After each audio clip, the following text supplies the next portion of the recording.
Donc si vous voulez, on va juste, l'acronyme va rester le même, ça va rester CSP, et on va juste enlever public en peuple. Est-ce que ça vous va? Oui, là, ça nous va mieux. On va dire, c'est pas trop traumatisant. Il n'y a pas une mémoire traumatique attachée au comité de salut public. Rappelant ici qu'il y a eu plusieurs comités de salut public dans l'histoire de France. Le dernier étant en 1958, quand les partisans du général de Gaulle, en Corse et en Algérie, ont recréé des comités de salut public pour préparer le retour du général de Gaulle, alors que c'était la grande crise très aiguë de la 4ème République. Actuellement, nous sommes en crise également. Donc pourquoi on a recréé les CSP? Pour une raison simple. Alors, je ne sais pas si je sortirai les mains devant de cet amphithéâtre, mais je vais le dire quand même. On a recréé les CSP pour tenter de réarmer, comme le font déjà tous les experts qui sont venus sur plateau, ils le font mieux que quiconque, réarmer intellectuellement, réarmer moralement. Déjà les esprits et les cœurs, et ensuite s'organiser dans la vraie vie. Intellectuellement, moralement. Intellectuellement, moralement. Voilà. Ça, vous le faites très bien. Mais moi, si je vous dis là, réarmement physique, je passe pas la porte. Hein. Vous voyez ce que je veux dire? Non, vous ne l'avez pas dit. C'est pour ça que je ne l'ai pas dit. Voilà. Mais ne me le faites pas dire, s'il vous plaît. Donc, l'idée, c'est que vous êtes dans un système qui est pyramidal et vertical. Voilà. Qui a jusqu'ici bien marché, parce qu'il y avait une notion de responsabilité. Chaque échelon de la pyramide avait une responsabilité qu'il assumait. Aujourd'hui, cette responsabilité a disparu. Pourquoi? Parce que le droit a reculé aussi. Donc, vu que l'état de droit a reculé et que les responsabilités ont reculé, on se retrouve dans une pyramide qui existe, qui est lourde, qui est contraignante, mais sans, en fait, que vos droits soient considérés. Donc, plus de responsabilité, on a l'impression d'être au Far West. Ou dans une forme de tyrannie, ou de dictature molle. Tyrannie, c'est la Boétie, dictature molle, c'est Onfray, dictature dure, il manquerait simplement, avec tout ce qui nous entoure actuellement, il y a déjà une tyrannie légale, une tyrannie sanitaire, il manquerait plus qu'un élargissement encore des prérogatives policières et militaires pour y arriver. C'est la seule condition qui manque, globalement. Je mets les pieds dans le plat, vous le dire, on y est. Ok ? Donc, beaucoup de personnes m'ont dit, il faut s'organiser. Et ça, ils me l'ont dit fin août, début septembre, après 6 semaines de manifestation. Moi, j'avais aucunement l'idée de faire ça, avec qui que ce soit. Je me suis dit, il faut trouver quelque chose. Voilà. Donc, on a trouvé ce symbole, cette devise, pour en fait accompagner localement les citoyens à s'auto-organiser. Mais pas comme ça a été fait depuis 3 ans, où il y a eu une multitude de chapelles, tout aussi légitimes les unes que les autres. Depuis les gilets jaunes, les bonnets rouges, il y a des chapelles de partout, sauf qu'il n'y avait aucune synchronisation, aucune coordination, et la preuve, rien n'a accouché, je dis bien politiquement au sens politique, sens noble du terme, rien n'a accouché après cet été de toutes les manifestations où dedans s'étaient joints gilets jaunes, blouse blanche, robe noire et primo-manifestants qui n'avaient jamais manifesté de leur vie. Rien n'a accouché. Donc il faut s'organiser, et on a 50 ans de retard. Parce qu'ils ont tout fait pour diviser. Pour régner sur nous, tout simplement. Voilà. Donc, face à ce système vertical et pyramidal, la meilleure des ripostes, on va dire, de réaction, en tout cas au début pour s'organiser, c'est de suivre ce qu'avaient fait les Gilets jaunes. Ils étaient dans l'horizontalité la plus complète, où il n'y avait pas de responsabilité. L'un n'est pas plus responsable que l'autre. Il n'y a pas de président, il n'y a pas de chef, il n'y a rien. Ce qui permet en fait d'être dans une démarche où si une personne est prélevée dans ce groupe de façon plus ou moins arbitraire, ça devient une rupture d'égalité. Vu qu'on est tous au même niveau et qu'il n'y a pas plus de responsabilité que l'un pour l'autre. Donc ce principe horizontal fait face à un principe vertical. Ça c'est au début, quand on fait des manifestations. Par exemple, quand on a fait les manifestations à Toulon, les 18 ou peut-être 19 manifestations qui ont eu à Toulon, je vous le garantis, ont toutes été faites sans autorisation. J'en suis pas fier. Je suis ancien officier de gendarmerie, donc je ne suis pas fier de ce que je vous dis. Mais je vous dis simplement que quand le légal devient très coercitif et il y a un recul de l'état de droit, c'est en face, c'est le légitime qui prend le relais. Vous avez l'opposition entre la loi, ce qui est légal, et le juste, ce qui est juste. Et de bon sens, c'est différentes choses. Et si l'écart s'agrandit entre ce qui est juste et ce qui est légal, on arrive à des ruptures qui peuvent être dramatiques, funestes, et peut-être demain, violentes, très violentes. Voilà ce à quoi vous faites face aujourd'hui, et vous le savez. Maintenant, demain, si vous voulez prendre vos responsabilités de citoyen, face à l'enjeu suprême qui va être la dislocation de ce pays, tout bêtement, dans une guerre civile de basse, de moyenne ou de haute intensité, quelle que soit l'élection, c'est fait. Il faudra d'une façon ou d'une autre essayer de reprendre le contrôle de façon citoyenne par la masse. Si cette masse ne s'organise pas, les jeux sont faits. Cette masse a déjà été atteinte cet été. Il y avait entre 2 et 3 millions de personnes, officieusement, en France. Officiellement 500 000, bien sûr. 1789, il y avait 30 millions d'habitants en France. Le nombre de révolutionnaires était de 300 000. 300 000 sur 30 millions. 1%. Voilà. Vous étiez 2 à 3 millions dans les rues de France cet été. Vous étiez largement au-dessus de ces 1%, qui correspondrait à 600 700 000 individus. Mais la clé, ce qui a manqué aux Français, c'est l'esprit d'union, l'esprit de concorde, l'esprit de coordination. Et ça, c'est notre plus grande épreuve, et ça fait plus de 1000 ans que ça dure. Je vais vous parler de Vercingétorix ce matin, c'est la même chose. Ça fait 1000 ans que ça dure. La raison pour laquelle nous faisons donc les CSP, c'est ça. C'est une enceinte de coordination de toutes les chapelles préexistantes. On n'est pas là pour dire à qui que ce soit vous êtes gilet jaune, vous n'êtes pas le bienvenu. Au contraire, vous êtes le bienvenu. Restez gilet jaune. Vous êtes citoyen français avec une chasuble jaune, restez gilet jaune. Vous êtes blouse blanche, gardez votre blouse blanche. Vous venez de Réinfo Covid, restez Réinfo Covid. Gardez cette identité. Tu t'appelles Nicolas, je m'appelle Alexandre. On est réunis dans cette salle aujourd'hui. C'est pas pour autant que nos identités ont été dissoutes. Je m'appellerai toujours Alexandre. Et lui toujours Nicolas.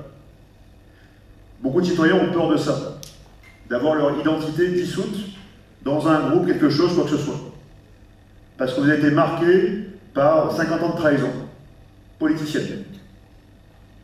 Donc, je vous le dis aujourd'hui, je le répète, et je le répéterai jusqu'au bout, les comités de salut du peuple resteront toujours une association politique et citoyenne, ne sera jamais un parti. Ça restera un mouvement citoyen, un mouvement politique, ce n'est pas un parti, ça ne le sera jamais. Qui servira, dans un premier temps, à essayer de réunir les citoyens dans l'action. On a commencé à le faire par les manifestations, par les actions pour les permanences des parlementaires, par les blocages, qui ont eu plus ou moins de succès, plus ou moins de fortune. C'est ainsi. Mais pourquoi pas demain, et ce sera la clé d'une partie du programme cet après-midi, mais aussi de demain, pourquoi pas demain, en dehors des partis que d'ailleurs haïssait le général de Gaulle. Il haïssait le concept de parti politique. Il disait que c'est le cancer de la démocratie. Et c'est vrai. Donc pourquoi pas demain, les choses, si vous dites que tout le mal vient d'en haut, par cette fuite des responsabilités, vous pouvez, vous, par la base, reprendre en main vos responsabilités politiques. Mais vous n'y arriverez pas si vous n'avez pas ce qu'on appelle, chez les militaires, il y en a quelques-uns dans la salle, la concentration des efforts. Si vous êtes tous dispersés, si vous êtes tous disséminés, atomisés, vous n'aurez jamais la taille critique pour influer en face sur l'adversaire, le belligérant, l'ennemi, quelle que soit sa nomenclature. Voilà. Ça, c'est du pragmatisme. Donc, si vous voulez que ça change, il faut mettre de côté les égos. Il faut mettre de côté le problème de bornage du terrain, du voisin que je ne peux plus voir depuis 30 ans parce qu'il m'a regardé de travers, et ainsi de suite, et son chien pisse sur mes nénuphars tous les jours. Il faut arrêter ça. Parce qu'il y a plus grave qui arrive. Et on va tous pleurer, moi y compris. Donc si vous ne mettez pas de côté ces égos, Et vous n'essayez pas de vous coordonner tant que vous pouvez dans des structures impartisanes, comme celle-ci, il peut y en avoir d'autres, faites pas de pub que pour ça. Si vous ne le faites pas dès maintenant, c'en est fini. Et je vous le dis, il y a beaucoup de démarches liées au survivalisme, différentes choses, dont je comprends la logique. Ces personnes-là se disent, l'État nous a abandonnés, la force publique est contre nous, je prépare mon fort Chabrol, mon fort Sagan dans mon coin, je m'équipe et j'attends que ça passe.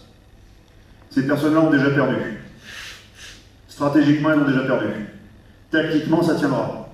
Stratégiquement, c'est foutu. En face de vous, comme en parlait Patrick Joly tout à l'heure, vous avez 100 lancements de satellites tous les jours. Donc vous aurez beau couper tous les câbles, il y aura toujours du contrôle, toujours. Et ils ont la force.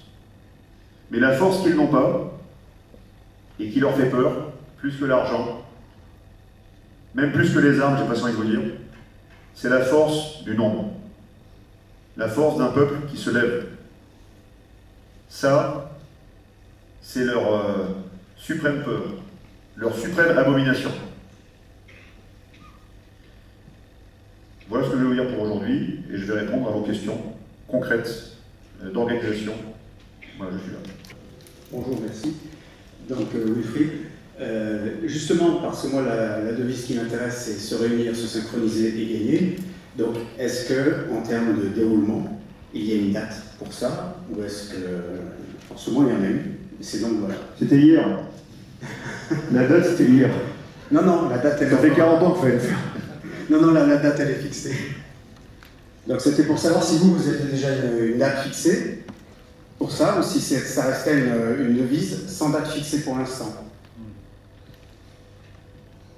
Nous, on a commencé à mettre tout ce bazar en mouvement début septembre. Voilà. Après, j'ai passé une bonne partie de mon temps sur les routes à essayer de rencontrer beaucoup de comités de salut du peuple de partout qui se montaient, partout. J'en ai rencontré, je vois Janie ici, qui vient de Metz. Vous pouvez l'applaudir. Elle a été très courageuse. On était ensemble sur le pont bloqué Amazon. Voilà. Un bon matin, partir à 8h un samedi et partir bloquer Amazon. C'est pas forcément un truc que veulent faire tous les citoyens le samedi matin, mais elle l'a fait avec un groupe. Je vois d'autres, je vois Lydie qui s'y présente, qui vient de Laval.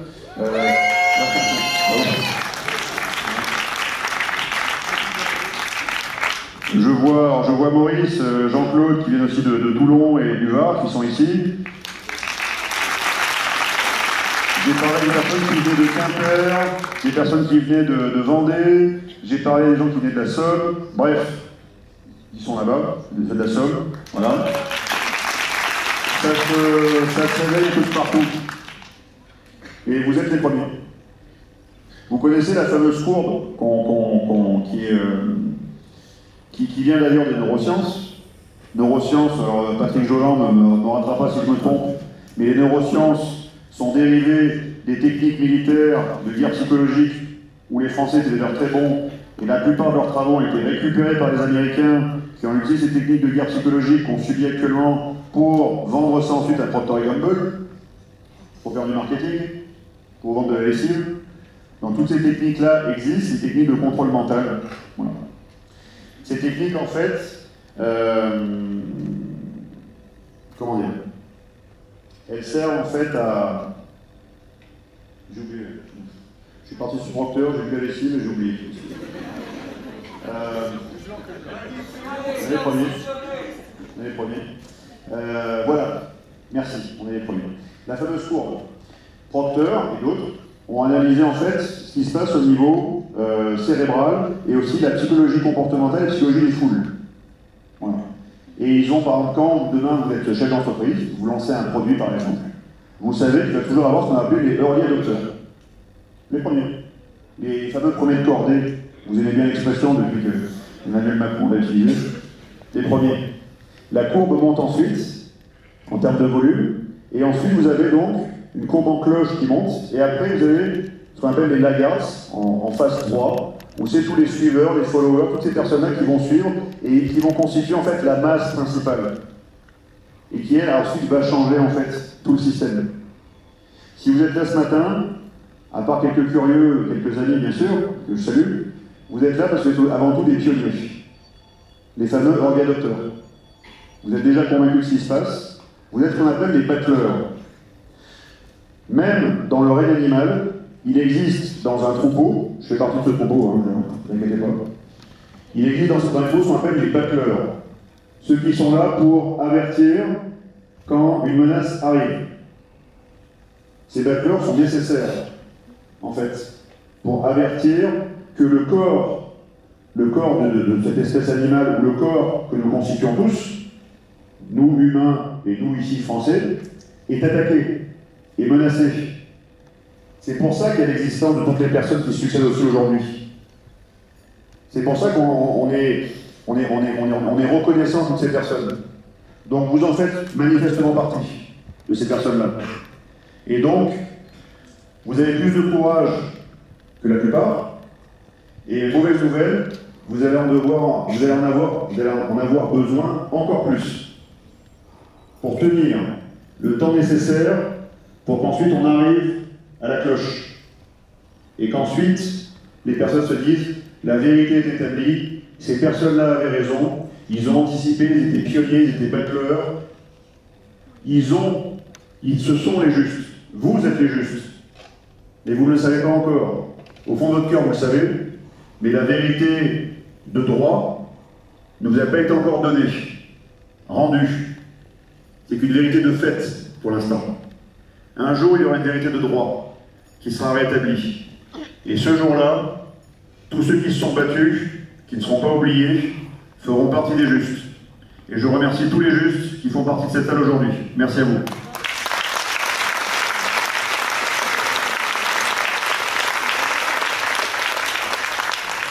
Une question plus pratique.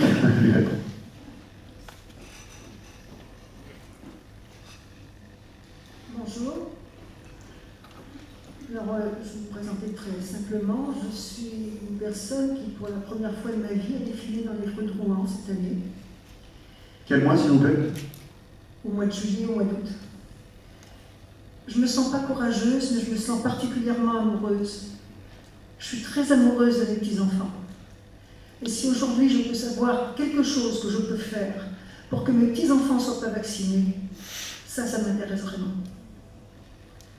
Je ne sais pas s'il y aura une réponse à ma question là aujourd'hui, mais en tous les cas, c'est ma démarche. Merci.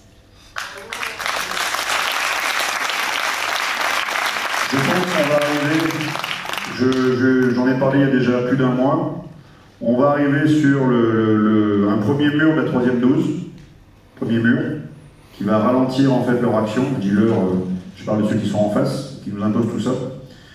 Et on va arriver aussi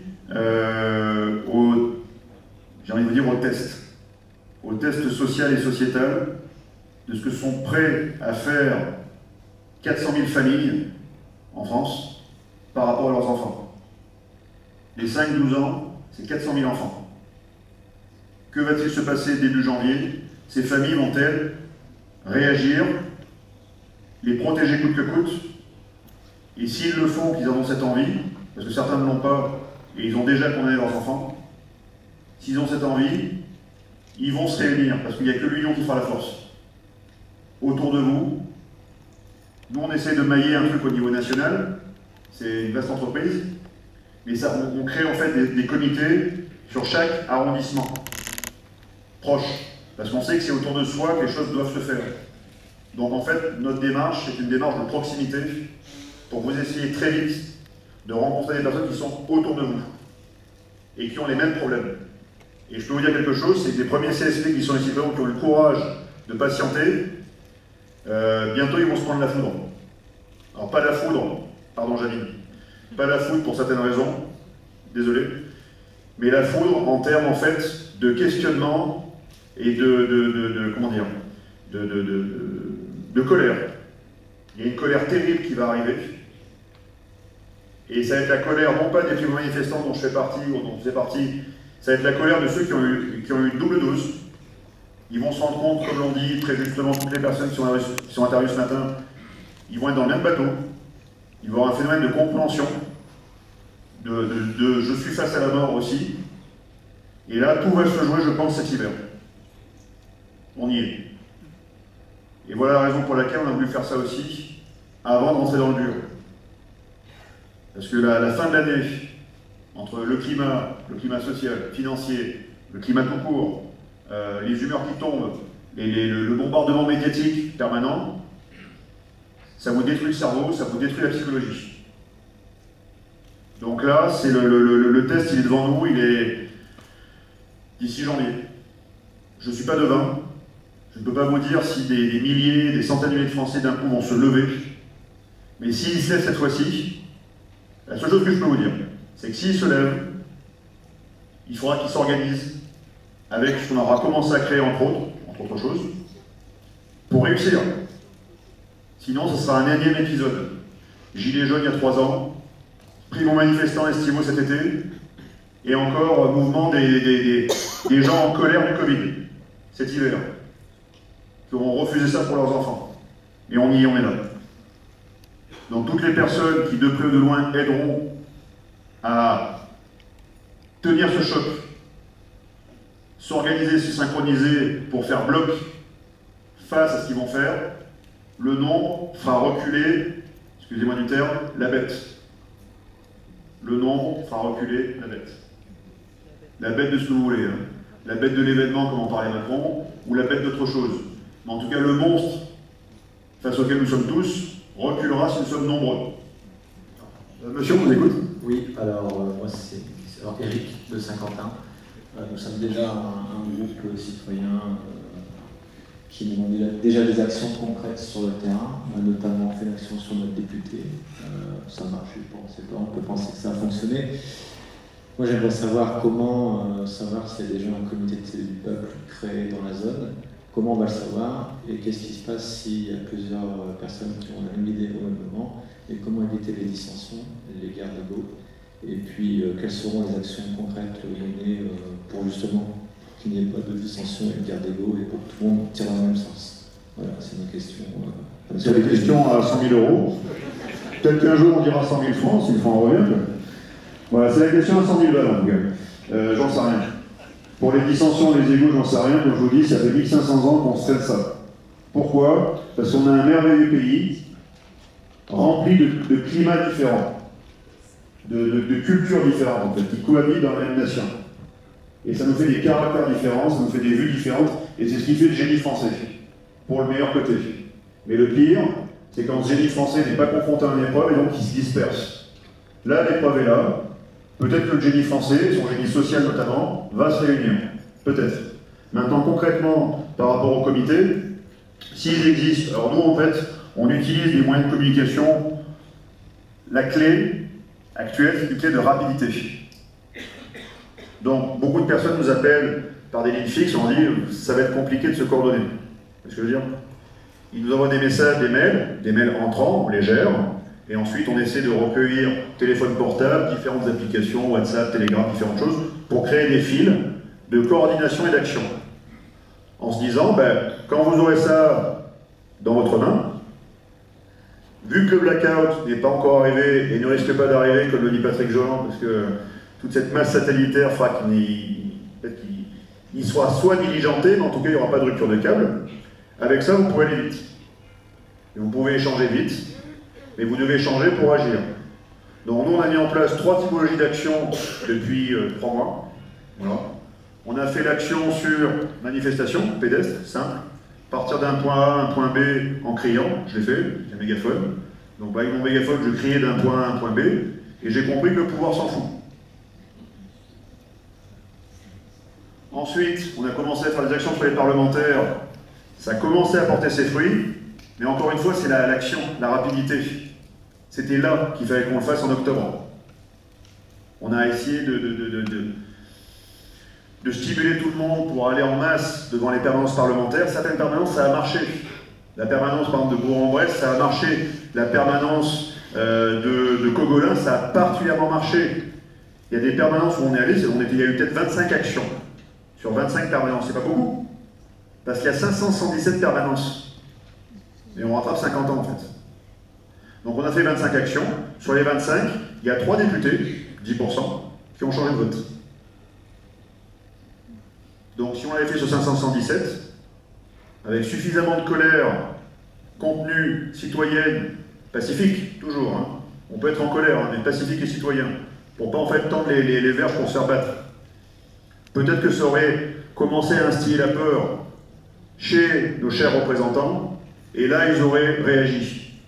Et ils auraient pour une fois voté en faveur des intérêts du peuple. Du peuple, par le peuple, pour le peuple. Tout simplement. Mais c'est la masse qui aurait pu conduire à cela.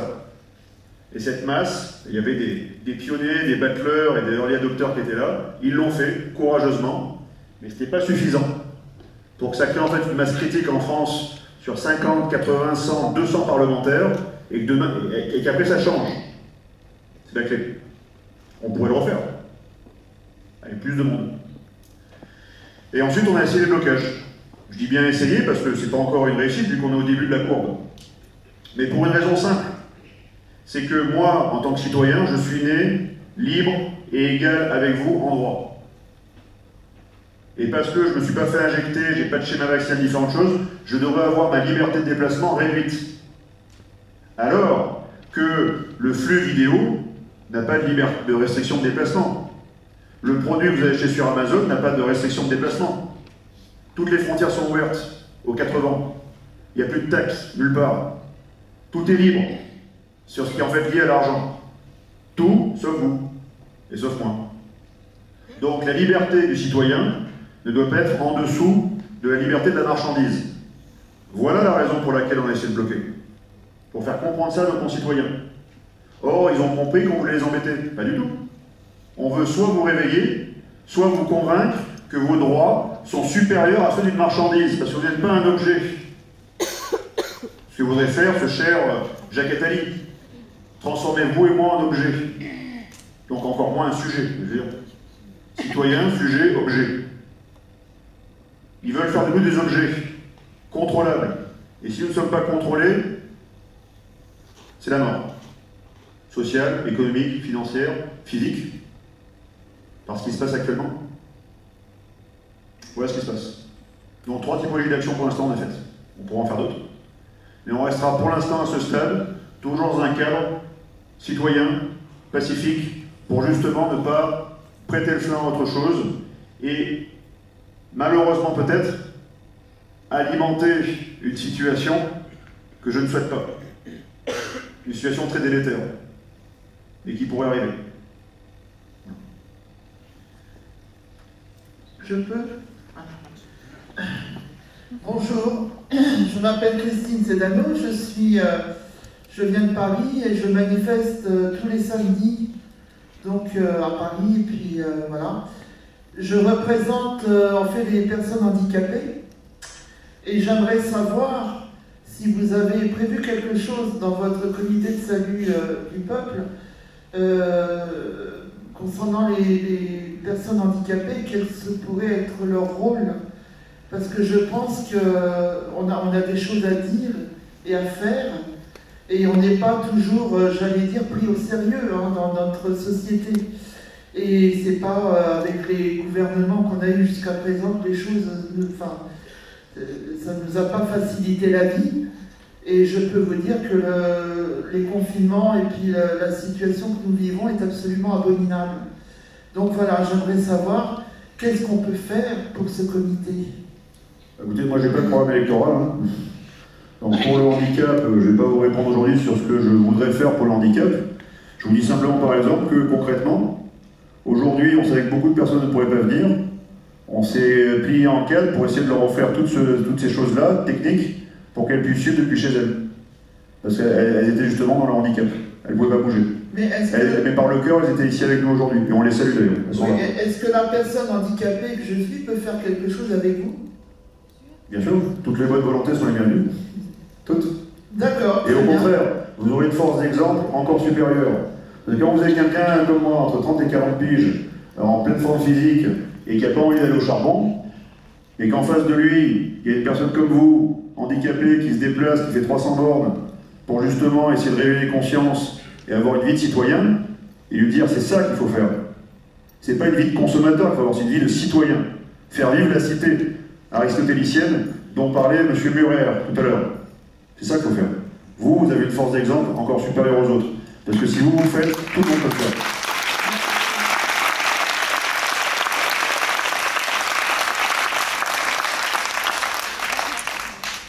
Et moi, je réponds à ces caches, des fois. Je sais que ça plaît aussi. Oui. Ici. Pardon. Camille, je suis là. Merci déjà beaucoup de cette initiative, c'est une lueur.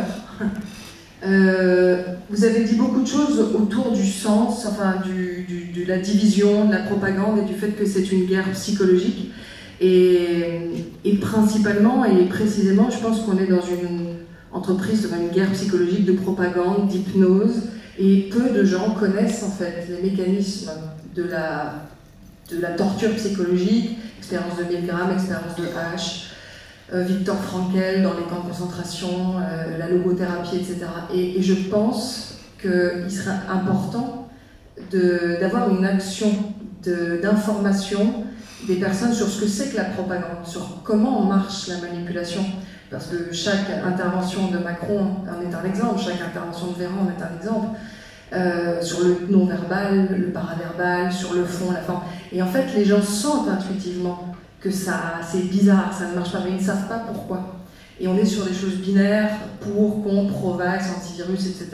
Et donc, comment est-ce qu'on peut inclure ça pour dépasser, être dans l'action concrète de terrain et faire en sorte que cet éveil dont on parle, qui se remette sur le sens, parce que j'entends peu de gens, à part Marie-Estelle Dupont qu'on voit sur les plateaux télé, mais peu de psychanalystes, peu de psychiatres, peu de personnes qui parlent de ça et disent précisément ce que c'est, pourquoi ça fait autant de dégâts, pourquoi est-ce qu'on se sent aussi divisé, clivé. Vous parliez de l'objectivation, mais objet et pas sujet, tout ça c'est le langage pervers. Et moi je suis coach et c'est mon métier, et donc je suis assez fascinée de ne pas entendre ça sur la place publique, sur comment ça marche, quels dégâts ça fait. Et il suffit d'apprendre aux gens ce que c'est en fait pour sortir de ça. Donc est-ce qu'il y a des choses prévues là-dessus? C'est un peu long par contre, mais voilà. Je pense que, de mon opinion personnelle, tout globalement a été fait pour apporter les éléments de vérité, de fait, pas encore de droit, à nos concitoyens. Tout a été fait. Mais quand on parlait des mythes tout à l'heure, des légendes, des mythes, ce sont en fait des histoires racontées à travers les siècles par des images, des choses simples qui se transmettent facilement pour aussi avoir une valeur d'exemple, de leçons, différentes choses pour nous préparer aussi à nos expériences d'hommes et de femmes. Et dans les mythes anciens, liés à une certaine religion, on parle de la révélation. La révélation. Apocalypto. C'est pas juste la terre qui va exploser, c'est ça. C'est la révélation. La révélation, c'est quoi? C'est on vous met la vérité devant vous, on vous la présente, l'acceptez-vous, premièrement. Certains ne l'accepteront pas. Et là, ils ne l'accepteront pas. Malgré tous les éléments factuels, les enquêtes, tout. Et ils s'en servent. Parce que vu que vous ne l'acceptez pas, eux, ils vont allumer des contre-feux à côté pour vous faire croire que c'est pas vraiment vrai ce qui est montré là. Donc en fait, il y a une saturation informationnelle, une infobésité partout, donc voilà, ça sature les esprits, on le sait. Mais même si une personne acceptait de voir la réalité telle qu'elle est, et je pense que beaucoup de gens la voient, en face d'eux, s'ils l'acceptaient, ce serait du jour au lendemain la destruction complète de leur système de valeurs. Et leur système de valeurs, c'est quoi? Il y a du pyramidal, il y a des chefs, il y a une hiérarchie. S'il y a une hiérarchie, c'est que la personne a une compétence. Parce qu'elle a aussi une responsabilité de ces choses-là. Mais toute cette chaîne de responsabilité, cette chaîne de compétences, même parfois n'existe plus. On peut parler des médecins, on peut parler de juristes, on peut parler de policiers, on peut parler de plein de professions qui sont presque de fait, à cause de cette situation qu'on vit, sorties en fait de cette hiérarchie aussi de droit et de responsabilité qui a disparu. Donc même si vous offrez demain cette réalité, cette vérité à ces différentes personnes sur un plateau, certains donc vont s'en saisir, première étape, d'autres vont la laisser de côté. Ok, binaire, restons simples. Mais ceux qui s'en saisissent aussi vont dire, mais derrière, qu'est-ce que je vais perdre? Qu'est-ce que je vais perdre de mon confort social, économique, de mon PANOM, de mon CERCENSES et de mon cursus honorum? Imaginez, je suis chevalier de la Légion d'honneur, chevalier de l'Ordre national du mérite, j'ai du mérite agricole, je gagne 8 000 € par mois, j'ai 4 enfants à nourrir, j'ai 2 filles à marier bientôt. Toutes ces choses-là font que la plupart de nos concitoyens sont tenus par un système économique et financier. Parce que le droit est de moins en moins là pour les défendre. Donc en fait, c'est la chute du droit qui est en train de faire chuter tout le reste. Et qui peut demain nous ramener, pas à l'âge de pierre, parce qu'on ne sera pas là, mais dans des situations qui sont très funestes. Donc ces personnes qui verront demain la réalité et qui l'accepteront, ne s'en saisiront pas pour autant pour agir. Parce qu'ils ont encore trop de choses à perdre. Beaucoup de Français me disent, ça ne bougera pas parce que la France est un pays très riche. Même s'il y a énormément de pauvreté en France. On a, je crois, 8 millions de pauvres. Ça va sûrement être dépassé cet hiver. Avec toutes les ruptures d'entreprise et tout ce qui se passe. N'oubliez pas par exemple que si le chômage est maintenu et que les entreprises sont encore créées en France, c'est parce que les tribunaux de commerce ont reçu l'ordre de ne pas liquider les entreprises. Par exemple. Donc on crée en fait un futur, enfin une réalité alternative, laquelle il y a encore. Donc, c'est dos au mur, où à la fin vous aurez deux attitudes. Pas trois, il y en a deux. C'est soit je me soumets, voire je fuis, soit je combats. Et pour répondre à la question de madame tout à l'heure, qui a posé, nous allons bientôt approcher de cette situation dangereuse. Pour beaucoup de Français qui vont être dos au mur, face à leurs enfants, face à leur futur. Tout ce pourquoi ils se battent tous les jours pour transmettre un bout d'eux-mêmes via leurs enfants dans un futur qui sera, on va dire, meilleur que le leur. Parce que c'est la raison pour laquelle les parents se battent. C'est qu'ils se battent aussi pour que leurs enfants vivent un quotidien jour meilleur que le leur. C'est une règle intangible. Et là, vous avez un mur de certitude qui va tomber. Est-ce que ce que j'ai fait à mon enfant par conformisme ou pour aller boire une bière en terrasse fait que je vais avoir hypothéqué son futur? Le tuer. Donc on arrive dans des situations qui sont très lourdes. C'est dans une semaine, 15 jours, 1 mois, 2 mois, a priori. On y est. Voilà tout ce que je peux vous dire.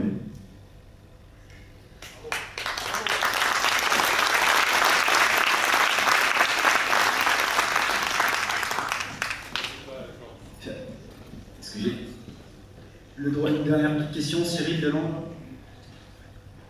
Je vous prie d'excuser, mais ça va être malheureusement la dernière question. Je suis désolé. C'est juste une question un peu pratico-pratique. Est-ce qu'on peut savoir où en sont un petit peu les groupes CSP? Est-ce qu'on peut, même si en se positionnant sur un groupe, se décaler sur un autre pour faire du volume? Voilà. De façon très simple, je parle sous le contrôle de Pascal et de Jouja, notamment, que je salue, qui doivent nous suivre aujourd'hui et qui sont en administratif, ce qu'on appelle en backup au bureau, en train de faire toute la gestion administrative, les mails auxquels je ne peux pas répondre, vu que je suis là avec vous aujourd'hui. Donc ça, on aura peut-être atteint, je sais pas, 250, je les avais comptés moi-même, les 250 CSP en France, de taille variable. Il peut y avoir 3, 5 personnes dedans, comme 50. On n'a pas encore fait de recensement complet. Pour vous dire, la France, parfois, elle met 2 ans à faire son propre recensement. Imaginez-nous, on est une équipe artisanale, je veux dire.